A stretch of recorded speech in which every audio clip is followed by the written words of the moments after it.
do ask you to write your own eulogy. And it's a really both powerful but also quite morbid activity to do. Like, what would you have in your gravestone, and what would you have as your eulogy? Because when you think about the end of your life, which most of us don't want to do, it will reflect on how you currently live your life. Are you living the life now that will ultimately end with that kind of eulogy? Because it gets us to think about it in a very different way. Welcome to the Mindful Paths podcast with Nick Day and Harry Kyo, where we explore the fascinating worlds of mindset, mindfulness, fitness, well-being, vitality, leadership and personal development. Our goal is to provide you with the insights to help you live a more fulfilling, happier and healthier life. If you're striving to be a better parent, friend, leader, colleague or boss, or if you simply want to be more mindful and aware of the world around you, then this Mindful Paths podcast is for you. We invite you all to eavesdrop on our conversations, and we challenge you to discover a new insight to help you on your own journey towards personal growth and positive change. So sit back, relax, and let's begin our journey together on the Mindful Paths podcast. Harry, I'm sorry, sir, for keeping you waiting. We're a little bit behind time, guys. If you're listening to this, Harry's been patiently waiting for me to join the video. I did turn the video on and he knew I was here, but I was on another call and he's been sat here in silence waiting for me to finish. So how are you doing, buddy? You good? I'm all right. I'm just taking my jumper off because it's so hot in here now. The temperature dropped loads earlier and I went out and I was on the bike because I had to go out, and it was such a great day, like blue sky, everything, which I love. But by the time I got home from being an hour on the bike, my fingers, I could noticeably kind of almost frostbitten. And so I was stick the heating on, and this house luckily warms up quite nicely. So now I'm literally back in my t-shirt again. I'm toasty. So that's all good. But I was going to say, last time we spoke, you were about to go and do your parents' 50th wedding anniversary. So how did all that go? I was, you know what? It was, the speech, I think, went really, really well. I'm really happy with the angle I took. It's always interesting going into these things because I had no idea what my siblings were going to do. And all of us a bit nervous. We're going to talk about the same stuff, but actually it worked and connected really, really well. The nicest thing. So yeah, the speech went really good. Happy with how it went. And I managed to hold it together, which is important. Right. There was one moment where the bottom lip may have wobbled slightly, but I held it together. To quote Blackadder, permission for bottom lip to wobble, sir. But I held it together. Oh, yeah. Which was, I love that show. But yeah, it was good. And, it was really nice to have all the family together. And what was really lovely, and look, I have not experienced a situation before really where I'm sure other people listening to this have got parents or loved ones who have gone through the palliative care situation. But my dad hasn't been great. I mean, people know that if they listen to the show regularly, and he's been very weak and been really struggling, and we've seen that deteriorate. However, it's probably the best I've seen him for a long, long time. He had energy.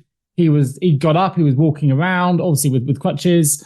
He was able to stay up. I mean, he's been going to bed at 7:30. He was up till 11:30. Wow. It was amazing. I had the privilege of taking him home in a cab while the party kept going. So he went to the venue. He went to the venue. Yeah, sorry, because that was always, we weren't sure that was going to happen. He made it to the venue. I thought it was going to be a video link. Well, that was always going to be an option too, but no, he's found, I think this is that social energy. I know you talk about a lot in your beat model, but you know what? People give you strength, and having all the close family around, being relied upon, knowing people need you. I think I'm wondering now. So here's a question. And I don't know if people have been in the situation before. How much of his current situation is down to the cancer, right? The illness, and how much is down to depression in relation to the fact that you're faced with the same four walls. Sometimes you are just too weak. You don't want to eat. You've lost your appetite. You've lost your ability to do certain things that you love. And also, that at some point, death is a very real reality where it's people like myself. It's not something that comes into my mind every day that at some point I'm going to die, right? So being faced with that reality is obviously going to link to feelings of, pity, depression, whatever word you want to put it. And I think having all the people around him, people that loved him, talking about great stories, great memories, it just lifted. Honestly, he was amazing, brilliant. I loved every minute of it. Fantastic weekend. I think he really enjoyed himself.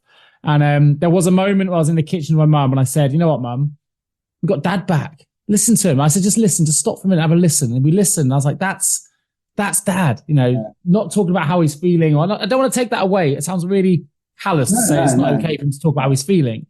But it can be a self-fulfilling prophecy that if you always remind yourself how bad you feel bad, right? So take just that distraction of not thinking about it for 10 minutes or half an hour, where he's with loved ones and family talking about old stories. And he had a little scotch together and things like that. It was great. Wonderful. Loved it.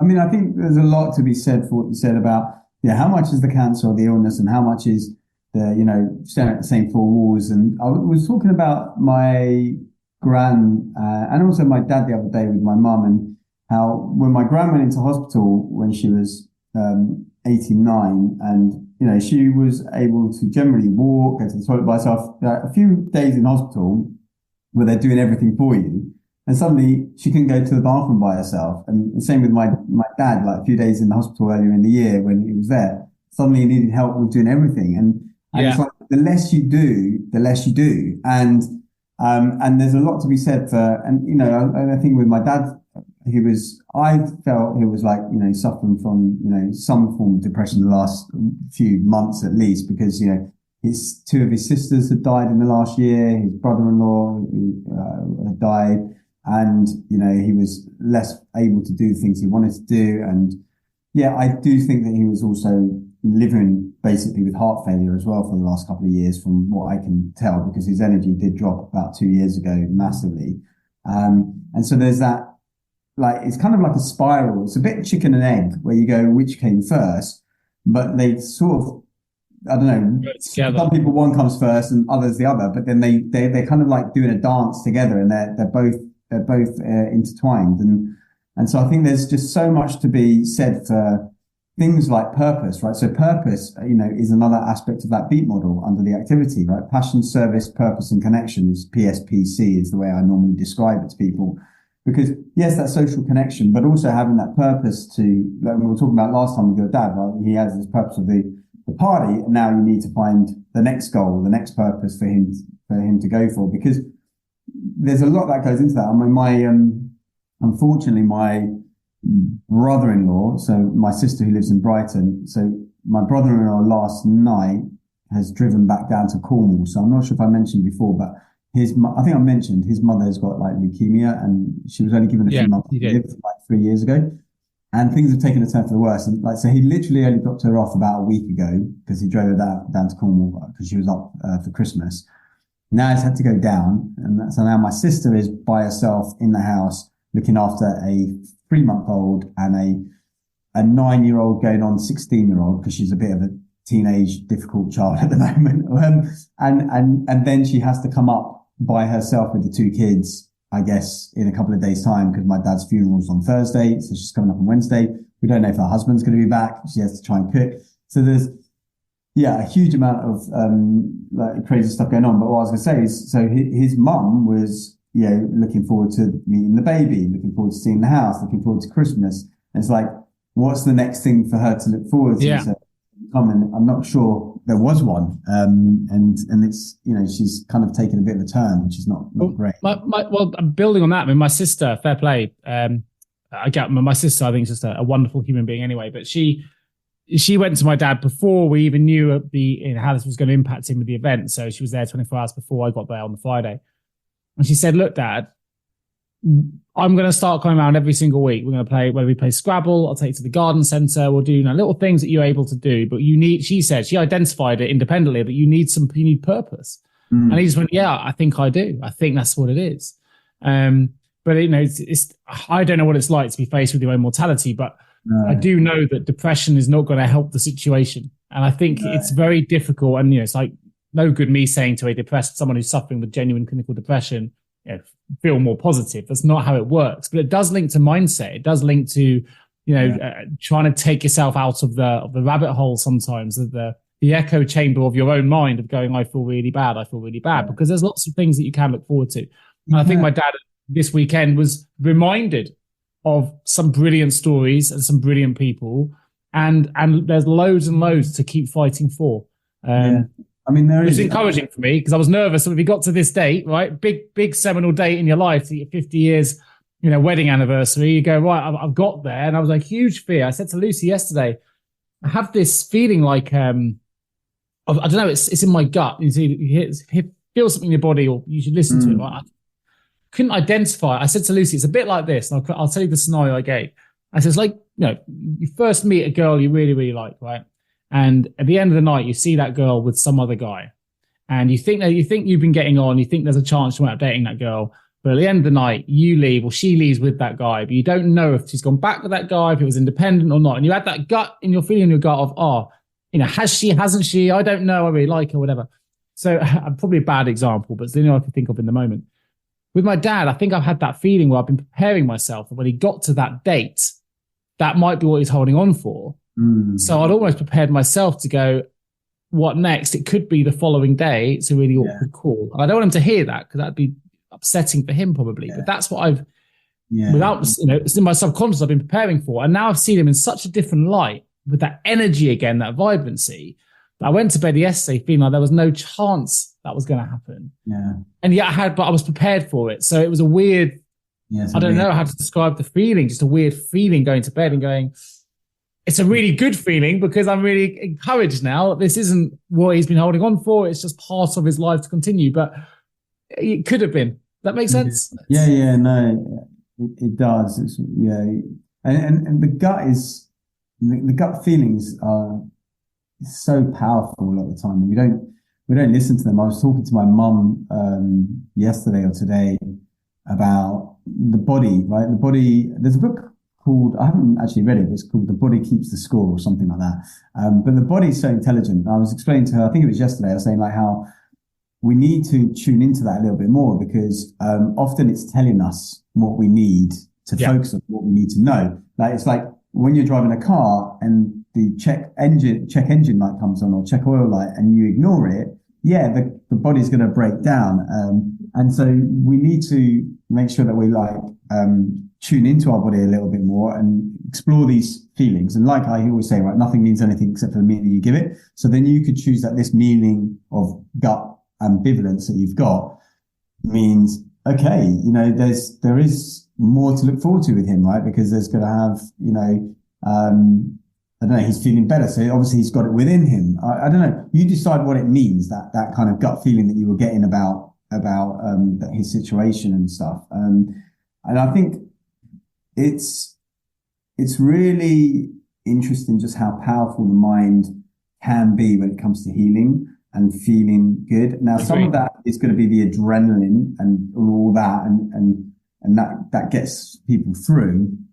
But there is a huge amount to be said for, purpose and focus and love and connection. And we have this, energy within us, right? We're not isolated beings. We are constant. And I was talking to my mum today about Nikola Tesla, and you've heard of Nikola Tesla, right? But most people I'm sure have. And she was like, oh, you mean the car? And I was like, well, he was actually like a really smart inventor and he invented all these things. And the old joke is when Einstein was asked by reporters what it's like to be the most intelligent person in the world, he said, I don't know. Why don't you ask Nikola Tesla? Ask Nikola Tesla, yeah. And one of the phrases, I think I've said it on the show before, I can't remember, but it's one I use all the time. It's my favorite quote of his. I think it's his. If you want to understand the secrets of the universe, think in terms of energy, frequency, and vibration. And I think about that all the time when I'm investigating issues and problems, and even during COVID and even for cancer and things like that, I'm thinking everything's got a frequency, everything's got a vibration. So if there's a way to kind of match that vibration, a bit like a tuning fork in a glass to resonate, to like shatter it, I'm sure there's a way that we can defeat cancer, for example, by using resonant frequencies. And I'm sure I've looked it up and there are people doing things like that off mainstream. But I guess the point I'm trying to make is that we've all got an energy and a frequency. So when we're in a room full of people that love us, we create very coherent heart waves, right? These are measurable waves. And that ultimately makes the person receiving that end in a coherent way and have their heart rhythms be in that coherent way, which ultimately leads to less stress and therefore more energy. So there's a lot of a physical manifestation of being around people you love that's going to make you feel energized, like your dad. He's got all that love and emotion in that room. It's not an imaginary thing. It's a physical waves that are coming to build him up. Well, interesting. You mentioned some of those things, completely unrelated. But I think I told you I was reading this. I'm reading. I'm really enjoying it. It's called The Kabbalion. I've got it here. Oh yeah. Hermetic philosophy, the three initiates. It's all about the occult work of it's influenced many philosophers and teachings and religions, or so it's claimed since. But interestingly, so this predates a lot of the religions we know now, right? So some of this stuff goes back to like 1200 BC and whatever. So I don't know if that's correct, but that's what it says in here. Anyway, we don't know because the teachings and the writings have been passed down and changed and whatever, right? But a lot of people have heard of Hermes. So a lot of the writings from this relate to Hermetic teachings, Hermes. But anyway, I digress. The reason I say this, you mentioned 3 things there. And remind me of the 3 again that you mentioned. One was vibrations. Oh, energy, frequency, and vibration. Energy, frequency, vibrations. So in the Kabbalion, which was this, so this was written, particular thing here was written, I think, in 300 BC. And they said the Kabbalion is organized according to 7 basic principles, which form the basis of occult philosophy, right? And this is before modern science, right? Significantly before modern science. And they said that the 7 core things were mentalism, the all is mind, the universe is mental, correspondence, as above and so below, vibration, that nothing rests, everything moves, everything vibrates. I mean, that alone, at the time that was written, I mean, because everything does, whether you're, all mass is made of, you're the scientist here, but I thought that was crazy. Polarity, everything is dual, everything has poles, everything has its pair of opposites. Rhythm, everything flows out and in, everything has all tides, all things rise and fall. Cause and effect, every cause has its effect, every effect has its cause, everything happens according to law. And then the last one is gender. Everything has a masculine or feminine principle. But, if you think about that, these things stand the test of time, I think, right? We're talking about vibrations and how the frequency and the idea that energy never gets, you can't get rid of it. It moves from one form to the next. And I don't know, I find it all quite fascinating. I don't know where I'm going with it. I do. It's interesting that it linked to what you were saying. I do. And at the same time, I also think that I feel, this is me going a little bit kind of off the reservation, but all of these ancient cultures know so much about things that we're only kind of really figuring out now in the modern world. And some of that could be from their knowledge, but I still, at some fundamental level, I believe they've been taught this stuff by higher evolved beings of some sort, whether that's from an ancient civilization that was way more advanced or one that's visited Earth. I don't know. But I feel like we're getting some interesting chat now. I like it.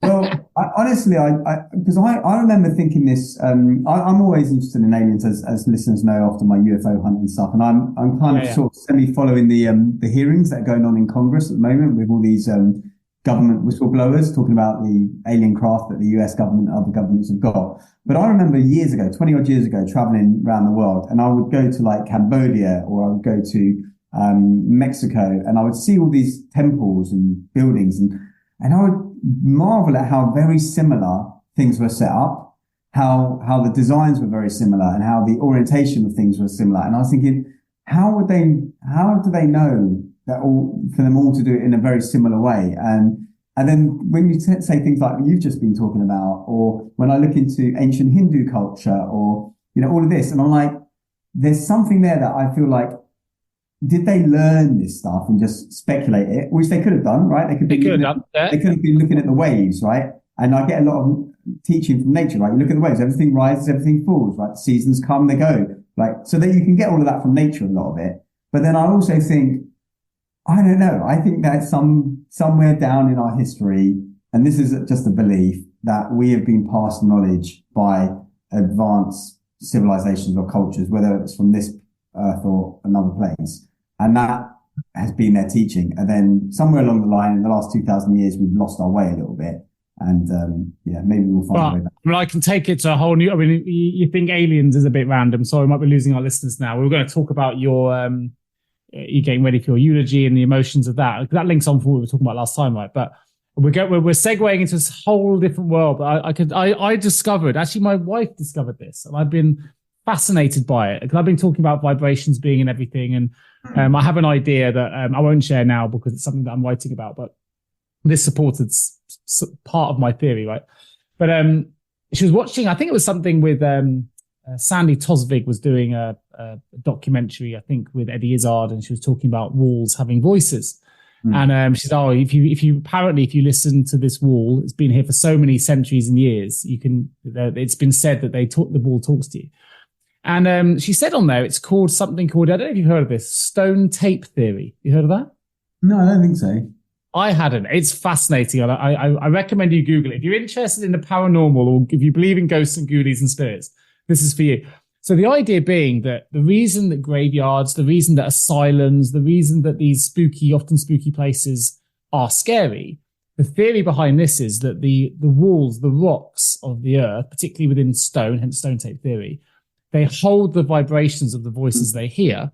So when you're in places where there has been particular death, and he's got a graveyard, the gravestones being one, asylums being stone buildings or whatever, they have the trapped voices that were heard within the asylum. Still, the energy of those voices is still maintained within the walls. So they're not saying that actually necessarily that spirits are out there roaming, but the voices of the spirits potentially are still captured within the rocks. And you get those weird ghost kits of put out with electric frequencies and stuff. Yeah. When you use these pieces, and if you go down the rabbit hole of researching this stuff, well, I don't know how much it can be real or not, but anyway, it's interesting research. When you put these machines by these rocks where there have been significant issues, it's not just buildings. It can be cliff faces. It can be whatever, where traumatic things have happened and people have maybe passed or had screams or whatever. The frequencies always seem to go up.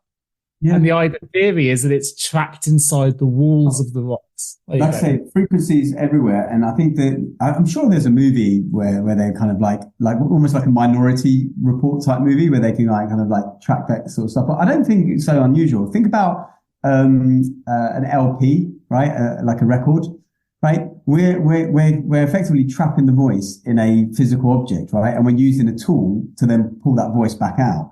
So I don't think it's much of a stretch to think that, I think there's an imprint. Everything is energy, frequency, and vibration. Everything interacts with one another. And maybe there's a way that imprint, just like a fingerprint, right? If you put for example, a fingerprint on a desk, right? You can't see it. But then we've got this technology now that can see that fingerprint. So just because maybe modern technology can't pull these vibrational sound frequencies off, it doesn't necessarily mean that maybe in the future that is not a valid theory. So I'm open to that. I'll read you a little bit about from my research. So an archaeologist, and doctor of archaeology in parapsychologist, says that there is an ether and vibration around certain objects and structures that causes memory transference of the past to human beings sensitive to those vibrations. Moist rocks seem to be the best conductors of this old energy, and these theories, such as dank old abandoned buildings, as well as forests and rivers, but the conditions under which such a stone tape may replay and how much it records or choose to play back is still a mystery. It says that, let me go back a little bit. That means as you walk down your hallway tonight, your presence may be imprinted, a bit like your fingerprints, on the home and be felt by someone far in the future walking down that same hallway, the very walls recalling a permanent trace of your existence. So who's to say, Harry, 20, 30, 40, 50 years from now, they'll hear our conversation all over again. I can believe that. Like, why do you think I've got a poster good vibes only on my wall, right? Because I want the good vibes, right? I want the good vibrations in the house. And, I actually think there's a lot to be said for that. And actually, I'm not surprised when you talk about walls that are holding moisture, because in my degree, I did a physics and astrophysics degree, and I did an elective module once, which was, I think, the history of science. It was actually really interesting. But it was talking about the memory of water. And I think it was a French scientist who kind of discovered water holds a memory, but then he was later being discredited or this and the other. And so the popular theory is no, right? Water doesn't hold a memory. I actually don't necessarily believe that. I believe that we'll find in the future that I guess, like, you could argue homeopathy is a bit like that. If it indeed works, I don't know whether it works necessarily. There's a bit of conflicting data one way or the other. But let's say it does, maybe because there's not enough of a particle in there. It's like having a single drop in the ocean a lot of the time. But maybe there's a memory imprint on that water that will allow us, maybe one day, instead of like our little USBs that we have, we'll have like our memory stored on water. And I don't think that that's a massive stretch, because water is quite an do you know Dr. Emoto? We're going down a massive rabbit hole now, but we are. I'm quite enjoying it though. I really recommend watching What the Bleep Do We Know? Have you watched What the Bleep? I haven't. I don't know it. No. Please watch that before next time. Is this a movie or documentary? It's a kind of a documentary. Yeah, it's about 20 years old, but it's really good. I think you'll find it's interesting. I think you're probably at the stage now that watching it might resonate more than it did 5 years ago. But there's a doctor called Dr. Motu, and he's done lots of experiments with water and water crystals. I'm not sure how he forms the crystals. I think maybe like freezing them and looking at them under like a special microscope. But he showed that like when you projected like things like love and fear and hate into these things, like whether it was a water bottle or whatever, and even if you labeled it with hate and people project that energy, the crystals became like really dirty and manky and discombobulated. But then when you put ones which were love and gratitude and put crystals, I can fully believe that. They've been proven, haven't they? I mean, it talks about it in the book Letting Go, which I talk about a lot, about the fact that the frequency of love is a different frequency to anger. They've tested that stuff, in scientific laboratories over again. Everything has got a frequency. Yeah, water's got a frequency. Everything. This is what I'm saying. Nikola Tesla, who I think some people say, because he could design things in his head without writing them down, and some people say he was in cahoots with like other beings that were able to like transmit stuff. And when he talks about energy, frequency, and vibration, I've thought about this all the time. And in fact, I talk about this in my book because I say, the one equation that everyone knows from physics is E equals mc squared, which basically is saying that energy equals the mass of something times the speed of light squared. So basically energy is mass, right? Everything ultimately is energy. So in order to really understand what's going on, you have to think in terms of energy, right? And energy and frequency and vibration are basically intertwined with the same thing. And so there's a lot to be said for that. And that's why I think about problems a lot of the time coming from that point of view, whether it's an interaction with someone, whether it was, during like COVID, I was thinking, I'm sure there's a frequency to the COVID virus particle, right? There must be a way to like negate that frequency somehow. And maybe we could play music, like special tunes all around the world. It would stop everyone's viruses.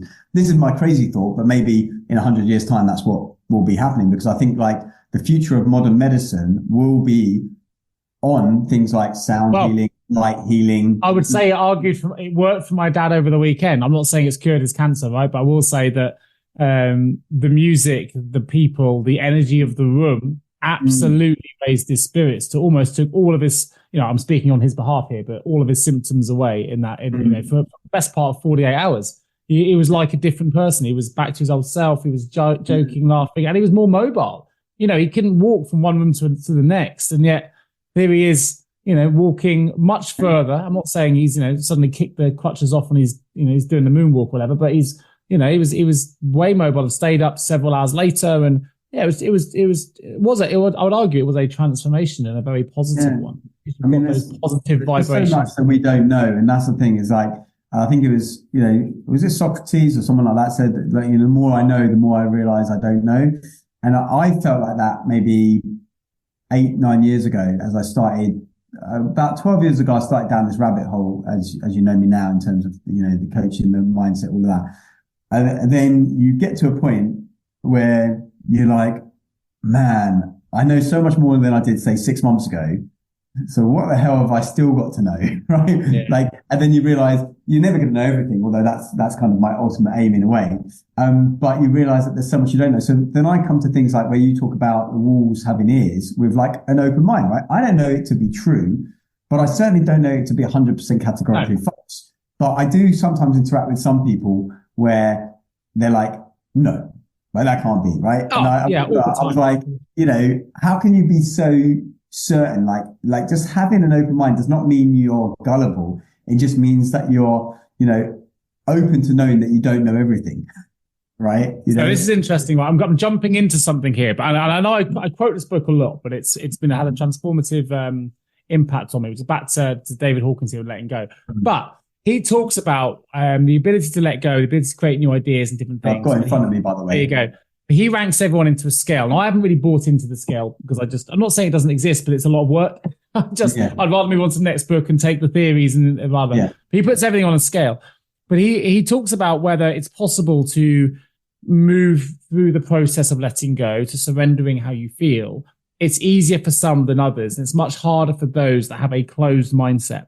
And he scales everyone. So he says here, I've literally just opened this now, so it's probably not exactly the right page, but it's a kind of a section that talks about scores.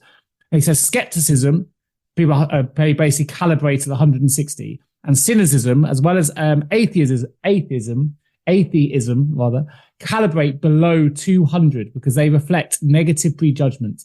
In contrast, true inquiry requires an open mind and honesty devoid of intellectual vanity.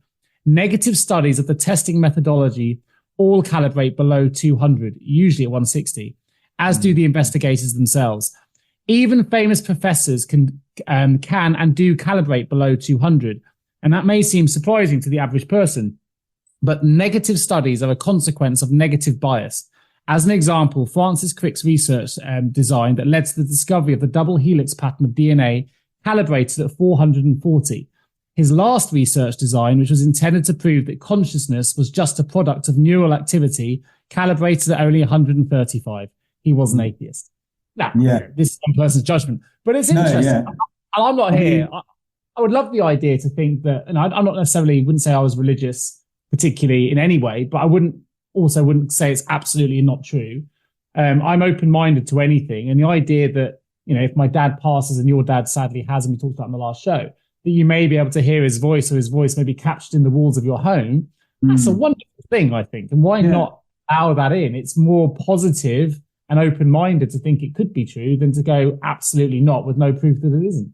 Exactly. I mean, I'd have to look it up now. Really, there's a really great passage. I think it's by Wayne Dyer, who was talking about the existence of like heaven, and he uses an analogy. It's like some twins are in the womb, and it's kind of like time for the birth, but they're like, one of the twins is saying to the other, well, how do we know what's beyond there, right? Like it's nice in here, and we know what's going on. And the other twin is like, well, mother is there, and right, and he's like, but we can't see her, we haven't, and he's like, and the other twin is like, but we feel her presence all around, and it's all over us, and it's imbued us, and it's given us life, and it's a really great, if I can find it. I love that. What a great idea. It's clever. And when you read it and you're like, and it's a bit like, Plato's allegory of the cave. Are you familiar with that as well? Not.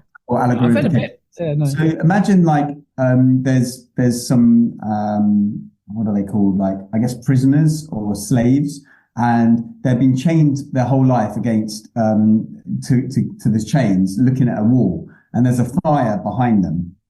And the fire shows reflections of like the people who are their captors walking behind them or whatever. But to them, they just appear as like these weird kind of like objects, apparitions. Like apparitions on the thing, and their mumbly voices and all that. Then one day, like one of the prisoners gets free and he escapes out the cave, and then suddenly he sees there's a whole world, and there's cities, and there's fruits, and there's plays, and there's cars and whatever. And then he's like, oh my God, this is a whole world out there. And so he tries to go back to the cave to tell the people, but he can't get down to where they are. So he's there shouting at them, whatever. And to them, he just appears as an apparition, right, on the wall and stuff. And I often think about that as when some people have got like, I don't know, ESP, or they've got like ways that they can commune with people, and we can't, or at least me and you possibly, we're not in that space, right? We're in this 3-dimensional space of reality. And I'm just wondering, maybe that's the same thing where we just can't see what they can see. We just can't tune in. Yeah, you just can't tune in. We're not in the right frequency to tune into that. Because you don't know, because if you're it's a bit like the Truman world, right? The Truman world, where you're like, that is your reality. You don't know unless you've explored that. But and I don't know. I think like we all access different parts of our brain anyway, don't we? As individuals, one of the things that makes us individual. It can be more left brain, more right brain. You can use different levels of and access different parts of the brain. I know there's a movie, isn't it? The guy takes a pill and suddenly is able to access 100%. Yeah, I mean, but even there must be people that can access more or less, and maybe they're the people that can tune in. Well, I talk to my students all the time. We play these games in my workshops, and one of the games gets them really confused. We could actually play it quickly now and see how it goes. Right? Simply, I say the number 1, then you say 2, then I say 3. And we keep going 1, 2, 3, 1, 2, 3. So we do that for a bit, just to very quickly to tell the audience how it works. So 1, 2, 3. 1, 2, 3. All right. Now, instead of saying the number 2, you clap. right? You have to clap instead of saying the number 2, okay? 1. Okay. Did you clap? I clapped, yeah. Okay. I don't hear it. I did, No. so I'll do it on thing. Yeah, I clapped. I did clap. 3. 1, 3. 1, 3. Right, and then we add a click for number 3. And then what happens is people get confused, right? They're going, what? And I'm saying that's because when you're doing 1, 2, 3, 1, 2, 3, you're using the left half of your brain, right? When you're doing the claps and everything else, you're using the creative right hand of your brain. When you're doing both, your brain has to flip from side to side. And I'll say when you do activities like this, it builds what's called the corpus callosum, which is the bridge between the left and the right hemisphere.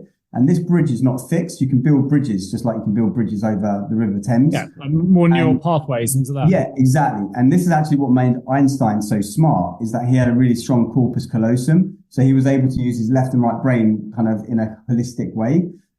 Just like playing the piano or playing the guitar does the same thing, actually. So you can get smarter effectively. And when you think about things in a holistic kind of way, you'll see new possibilities. You'll see new things rather than, okay, I'm just this kind of robotic kind of way, or I'm just this airy-fairy creative way or whatever. It's about that integration, that holistic view. There's a lot of research coming out there, isn't there, now about brain elasticity, which is probably linking to that, the idea that supplements and exercises can improve the elasticity of the way that we work. I don't think it actually necessarly means literally, but it's talking about it's neuroplasticity, I think, right, where it's the forming of new neural pathways. I talked about this in my first book, like 10 years ago, like neuroplasticity, where an old dog can learn new tricks, is the way that I say. Because I was always saying this to my dad, because he was like saying, I'm too late to learn all this stuff. And I'm like, no, literally science is showing that you can, and that you can there is neurogenesis. There are new brain cells that are born continuously. I was taught at school that when you're 16, they all start to deplete after that. And that's not true, right? That was 25, 30 years ago. Now we know something different. So there's so much that we don't know. And I think like just being open to learning, being open to doing that. And this is what, I mean, I thought my dad was quite good with this. And I was doing his eulogy today, preparation of the eulogy. And I'm talking about him in 3 different ways, actually. One as in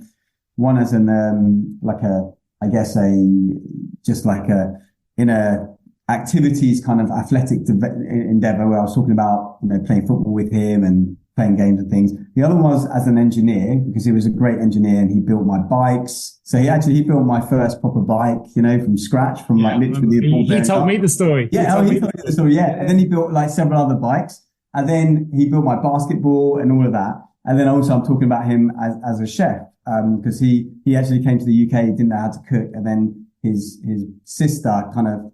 You talked about the last show.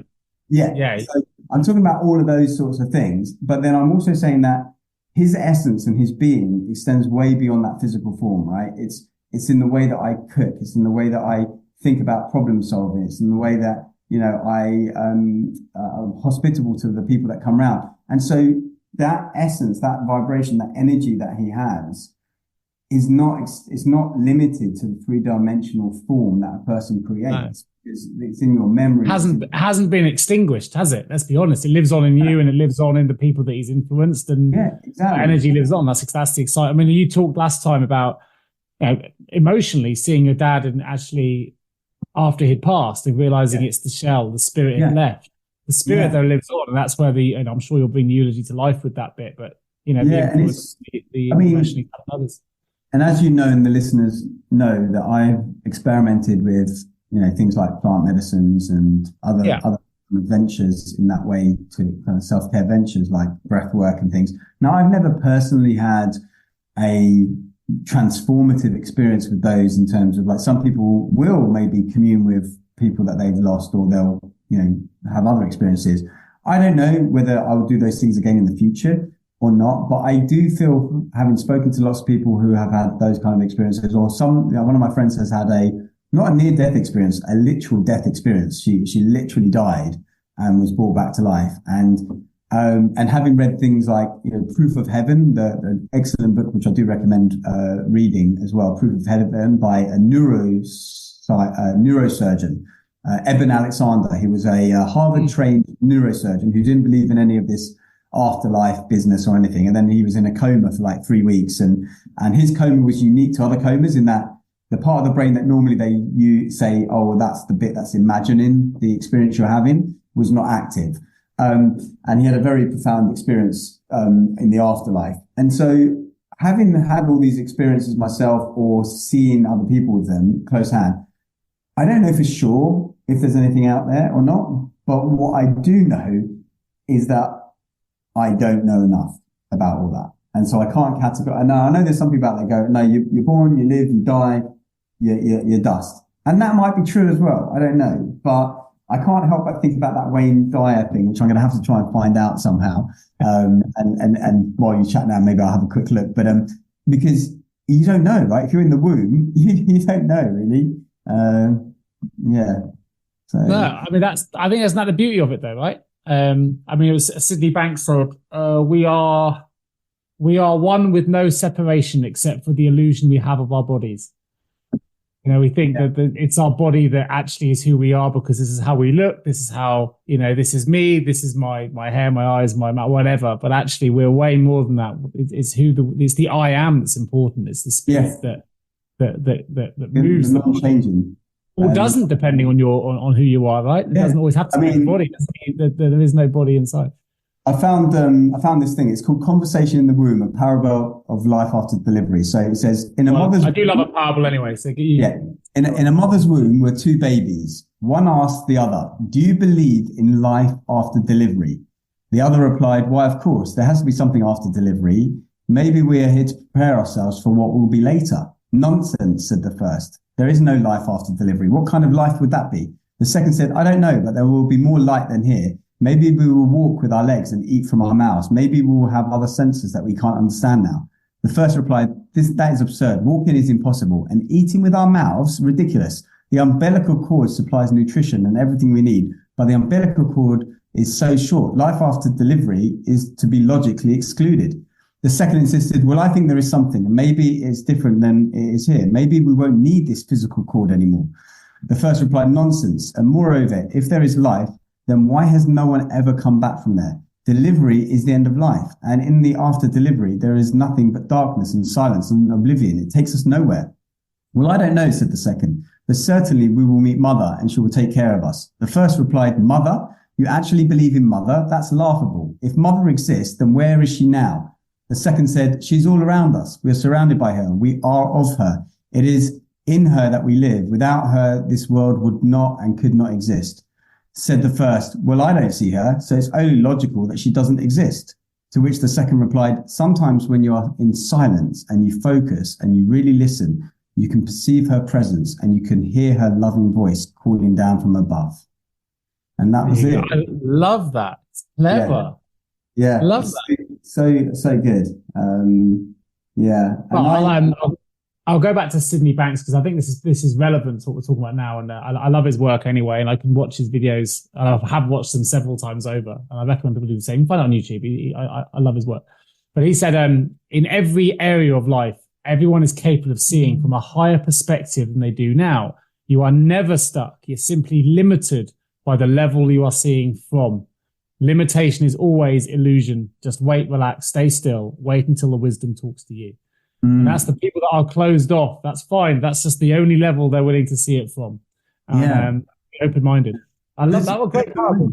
Going in my locker. It's so powerful. I mean, being open to silence. I mean, actually, I've been with my mum the last few days, as you know, and she's here. But she did her first ever yoga class with me yesterday. We did 15-minute meditation, and then we did 20 minutes of yoga. Today we just did 3 minutes of breathing and maybe like a 5-minute mobility routine. But she was like talking to my friend yesterday about the yoga. She was like, I need things that are a bit more go-getty, like it's too slow. And I'm like, that's precisely why you need to do it. To like slow and sit with the thing that's uncomfortable for you. And it's in that silence, as you were talking about with Sydney Banks, and what the parable was talking about, is that you get to tune in and listen to yourself. And we go back to that meditation that I talked about. But when I started meditating, it was kind of almost like the first time in my life where you're actually sitting with yourself in silence, right? Thinking about your thoughts and trying not to have thoughts and thinking. And then you start to build into that intuition. And then you start to build into that gut feeling that you were talking about before. And then you start to experiment with listening to it a little bit more. And I just don't think a lot of people that I personally interact with a lot of the time allow themselves to do that. And they're frightened to listen to their body as well. Yeah, they are.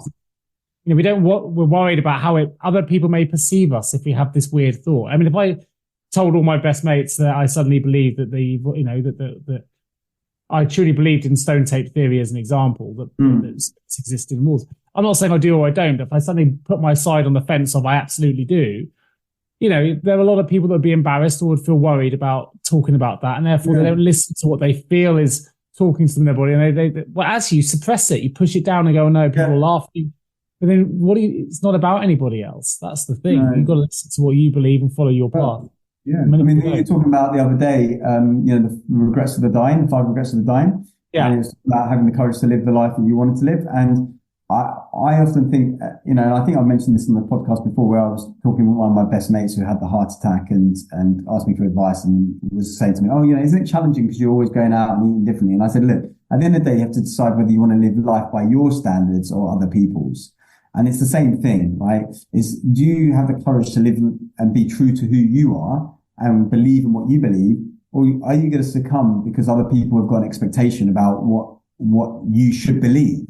It's like, oh no, you should believe that there's no life after death. And you should believe that only doctors can heal you. And you should believe that medication is the only way to solve a disease. And you should believe that you've got to work a 9 to 5 and, pay a mortgage for 35 years. No, that's what you believe, and that's fine. Fine. You can believe that. I'm not trying to push my beliefs on you necessarily. I'll believe what I want to believe.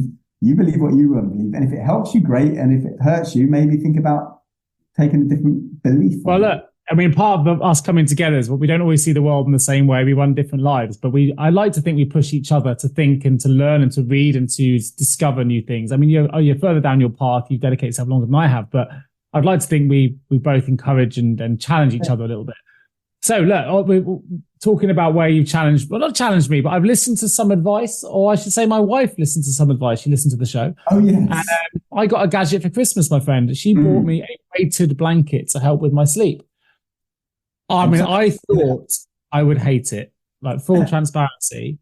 And not because I wasn't very grateful for the gift, because I would love, for me, the gift is all about the thought behind the gift. She's trying to help my sleep, all these things. I was like, that is wonderful. Loved it. And the idea that she's trying to help me with with something I've suffered with for a long time. But I like to sleep in the cold. And she was like, no, the blanket keeps you cold. And I was like, but it weighs a ton. I mean, it's heavy. I don't know how they get the weight in there, but they do. Yeah. Really, really heavy blanket. She said, I've got you the best one I could find. It's heavy and whatever. Put it on, mate. It's like a night cuddle that stays cold. Well, that's I absolutely love it. I love it. I take it with me now. I go back to Harpenden to work, and it goes in my hotel. Oh, mate, I took this bag on the train. It weighs about 30 I took mine to Brighton. I took mine to Brighton with me as well, because I was like, game changer. Sleep is the most important thing, right? And so game changer.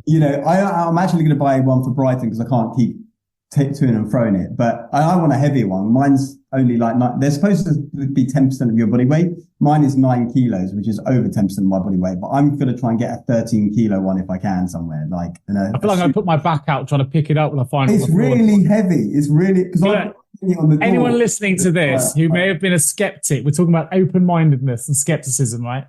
I don't mind admitting I was a skeptic to this for the mere reason that I've got a routine that works, therefore why change it? So I'll hold my hand up to that.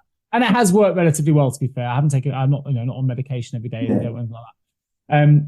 But I didn't necessarily think it would work because it is so heavy. And it's a weird thing to think it would work, a really heavy blanket, but it keep you, it doesn't get really hot. It's just like a warm cuddle. I don't know how else to explain it. It's like being cuddled in the morning, going, without the body heat. It's just I recommend it. If anyone else is having sleep problems, give it a go. I don't know how expensive it was. It's a Christmas gift, but it was. They especially they're heavy. They're quite expensive because I'm looking for a Super King and it's pretty pricey, which is putting me off. But they're tiny. She got me a single because she doesn't want it on her side of the bed. She's she just got you a single. Yeah, I mean, I want a super. I've got a double, which really for a double bed you need a king or a Super King, and then for a Super King bed you probably need an even bigger one. I'm not sure I could lift a double. She must have got me the heaviest one they do as a single, because it weighs a ton and it's a single. I mean, it's so heavy. I mean, I'm used to it now, but what I do now actually in the winter is I have that plus I have the duvet on top, which actually adds an extra layer of comfort. Oh yeah, sorry, I should have clarified. I have that with standard duvets. The same, I had exactly the same bedding I had before, full duvet, all the other stuff, with the weighted blanket goes on top of the duvet. You put the blanket on top of the duvet or underneath the duvet? No, I put the blanket on top of the duvet. Yeah. Yeah, try it underneath as well, maybe, and see. I have tried both, but I find it ends up all over the place. It seems to stay all in place. Yeah, fair enough. Yeah. But yeah, they're good. I mean, the ones I have as well, and I recommend to people are with bamboo, and I recommend bamboo sheets over. I think the one we've got is with bamboo. Because bamboo will keep you cool in the heat, but keep you warm in the cold. So, and they use less water and well, look, you mentioned it first, Harry. So credit where it's due. My wife listened to the show. She's invested. Thank you, Lucy. Well done. Well done. She's done a good job. I'm very excited, and I'm surprised as well that I'm not surprised that you carry it with you to different places, because I did the same thing, and it's so good when you've got things. Take it. I know we started the show. We're going to talk about, and I'm conscious of time. Two things. You said, how did the poem go with my dad? And it ended up being 25 verses, and I picked out two that I'll read out before we finish, just out of interest and to give you a bit of a feel. But also, you're obviously trying to write your eulogy at the minute, and there was a bit of feedback, and I wanted to find out how that was going, because we've gone all over the houses. You managed to link it. By the way, you managed to link it back to your dad very cleverly. I don't know how you did that. You managed to bring it back to your dad a moment ago. The conversations while we're there, I don't want to avoid the opportunity to say, how is that going, and how are you feeling? It's it's still tough. I mean, I had a couple of friends come over yesterday, one of whom had lost her father and mother in the space of a few years, and she's still not really over it. But they had a very different relationship. I still feel very blessed that I have a very strong, close relationship with both my parents all my life. And like I said the other day, I don't think it's going to really hit me until, in 6 months' time when I'm doing this and that. And actually, doing the eulogy stuff today, the first time I read it out loud, I did well up. Second 2 times I didn't, but I still need to read it to another person. So do what you did with Lucy, to see, because I was like, I've tried to make it pretty light-hearted, but then it's always that end bit, because you're always going to end it on that, whatever, which is fine, as long as I can hold it together the first few minutes. But my sisters are both writing their pieces today, and so maybe we'll try and get together on the Wednesday and run through it, because I think it might help to do it and have those tears with them, so that when I deliver it in the real thing, it's a bit easier. But it's a hard thing to write, but actually thinking about it for the audience. And I remember I've done lots of personal development events, and in some of them they do ask you to write your own eulogy, and it's a really both powerful but also quite morbid activity to do. Like, what would you have in your gravestone, and what would you have as your eulogy? Because when you think about the end of your life, which most of us don't want to do, it will reflect on how you currently live your life. Are you living the life now that will ultimately end with that kind of eulogy? And like for my dad, all the things that people have been saying, and we've been putting together a condolence book and everything that was on Facebook and WhatsApp, and your messages in there, by the way, as well.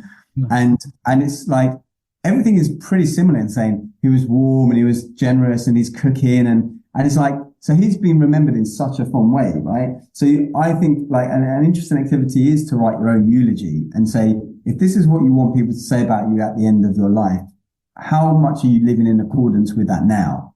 Because it gets us to think about it in a very different way.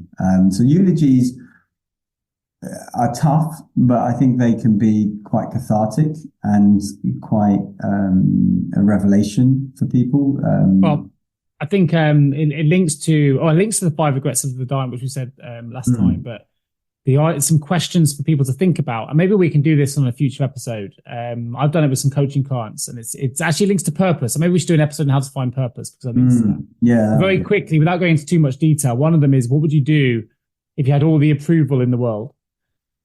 And a reverse question would be, what would you immediately stop doing, had all the approval in the world? Now, that will resonate with some and won't with others, but for those that have lived their lives because they're trying to seek the approval of their parents, subconsciously or consciously, that'll have an impact. What would you do if you had all the money in the world, or what? Which is one question, which may be quite a popular one to ask, but another one is, what would you immediately stop doing? Yeah. one I really like is, what would you do if you knew that whatever you did, you consistently failed? So you failed and failed. You could not be a success. So therefore, you do it for the enjoyment, not for the idea of succeeding. What would you do? And what would you immediately stop doing? I think sometimes we often ask the question of our friends, just in conversation, what would you do if? We rarely ask the question, what would you stop doing if? And I think the approval one's an interesting one. The idea, if you always failed, what would you do? And it takes money out of the equation. I think if you can answer those questions fully, I think you get to a point of authenticity quite quickly, and it will help you decipher what your purpose might be. We can go into more details. That's probably 10 questions I would ask. There's sort of 3 of them off the top of the bat, but it's quite an interesting exercise. And I think it links quite closely to what you were saying there. And we talked about in the past, what ghost would come and visit you if you're on your bed right now, and all the regrets of things you haven't done. What would they be? The book you never wrote, the person you never called back, the person you never said sorry to. So have a think about those things, because there's an opportunity to correct those things now, right? Make sure no one visits you.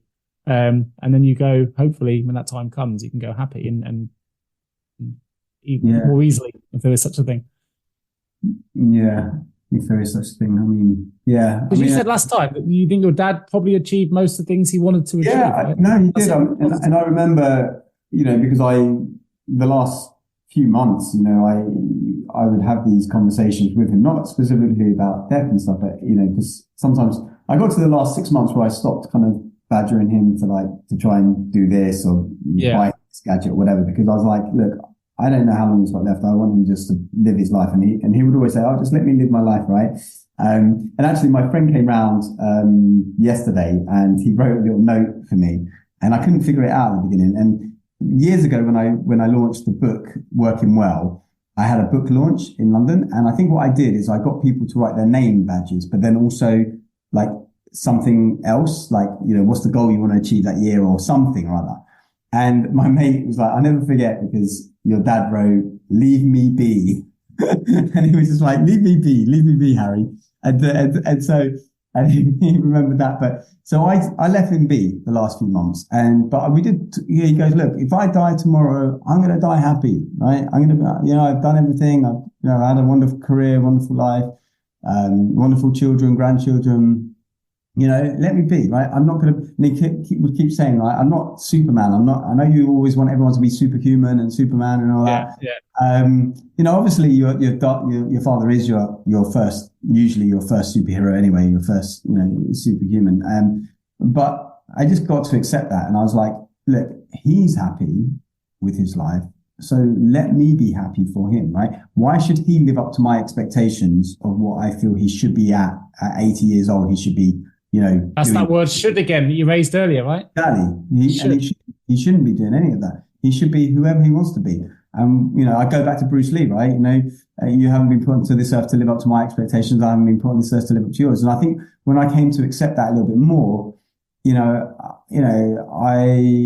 not that I stopped trying or stopped loving him. I would still nudge him in places, but I wouldn't be as overt with it. And also it gives me some comfort knowing that he's not dying with regrets. He didn't die with regrets about his life. I don't think at all. So that gives me comfort. He didn't die alone. That gives me comfort. He had a wonderful long marriage. That gives me comfort. He knew he was loved. That gave me comfort. We were watching actually his speech at his 80th birthday party, which we did a couple of months ago.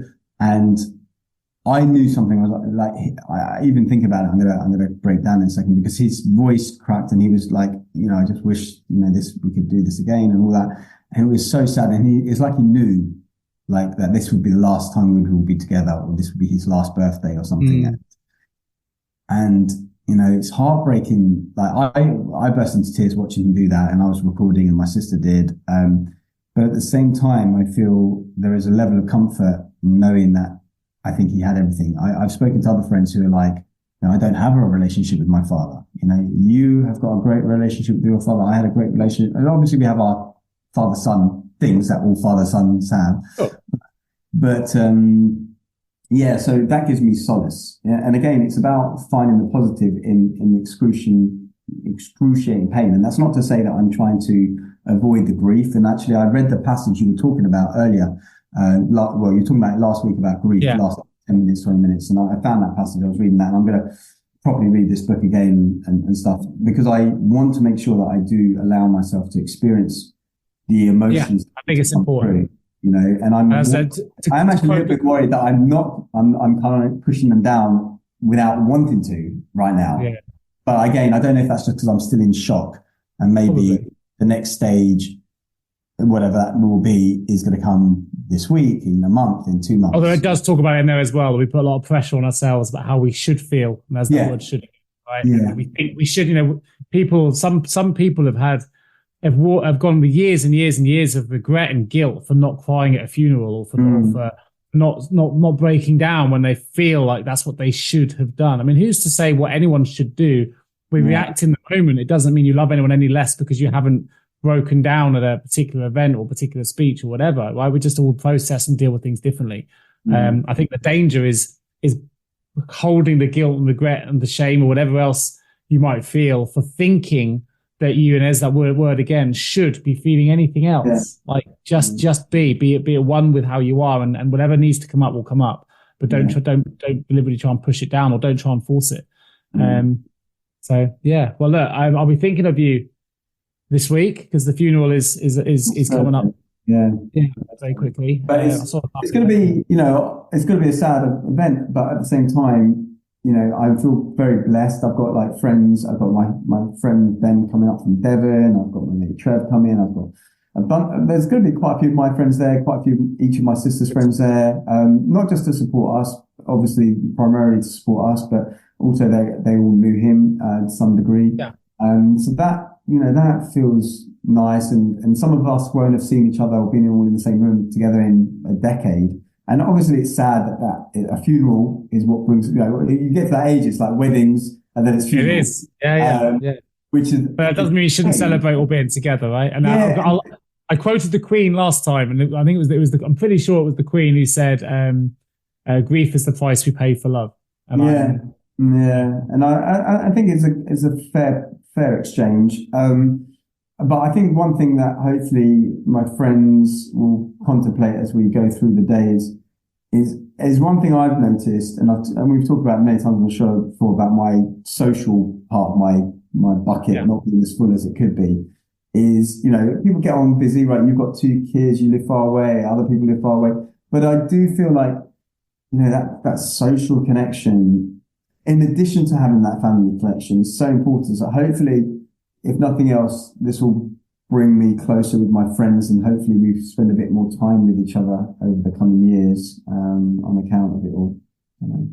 Yeah. Well, I'll tell you what, we'll finish here. As I said, I'd read a couple of bits out. So I'll bit of context. I did end up doing a 25 verse poem, so I won't read the whole thing, and it's kind of a bit long. I put 2 bits out. So I've just talked about how they've moved into their house, and that's where we are. I've gone through chronologically, and I've linked it to the vows.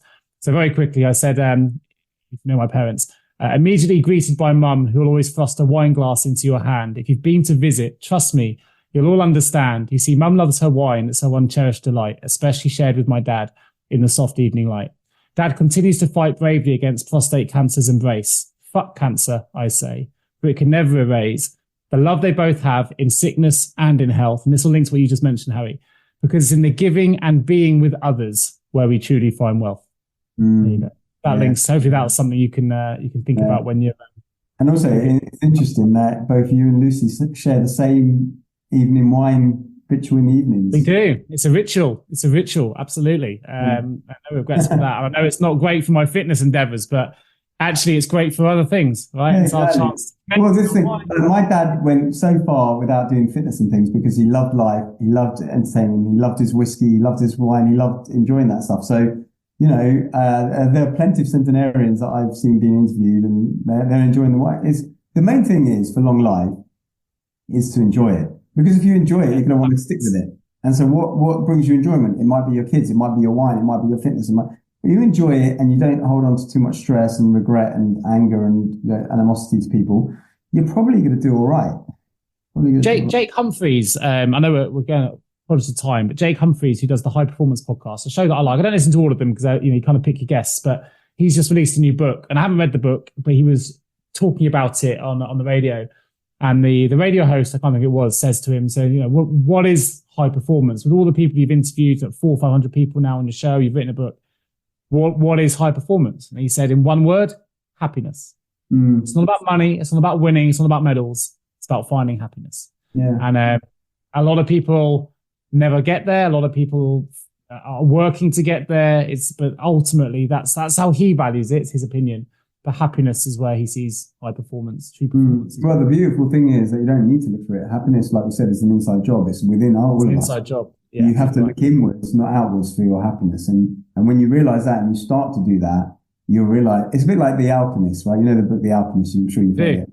Goes on the journey, but realizes actually it's right where he was. That's it. Oh, good place to finish. Listen, I'll be sending all my love and support, mate, for this week to you and your family. Hope all goes well. For those that are listening now, I know they haven't heard the last episode yet because it goes out tomorrow. So the one we recorded about your news goes live tomorrow morning. This is obviously the follow-up episode. But keep sending us your thoughts, your feedback. There's links in the show notes. If you're interested in Harry's book, please do get a copy and support. That'd be wonderful. And follow us on Instagram. Thank you, Vicky, for managing our channel. And we look forward to being the next episode real soon. Harry, best wishes, my friend. Thank you, Nick, and goodbye, everybody else. Thank you for tuning in to the Mindful Path podcast with Nick Day and Harry Kyo. We hope you found our discussion insightful and gained valuable takeaways to support you on your journey. Please do leave us a review on your preferred podcast platform and share an episode that's resonated with you with a friend or a family member who you think may also find it valuable. Don't forget to subscribe to our podcast to ensure you never miss a future episode. In the meantime, we'll continue exploring Mindful Path topics to provide you with more insights and ideas to support your personal growth. For now, thank you for your support, and we look forward to bringing you the next episode of the Mindful Path podcast real soon.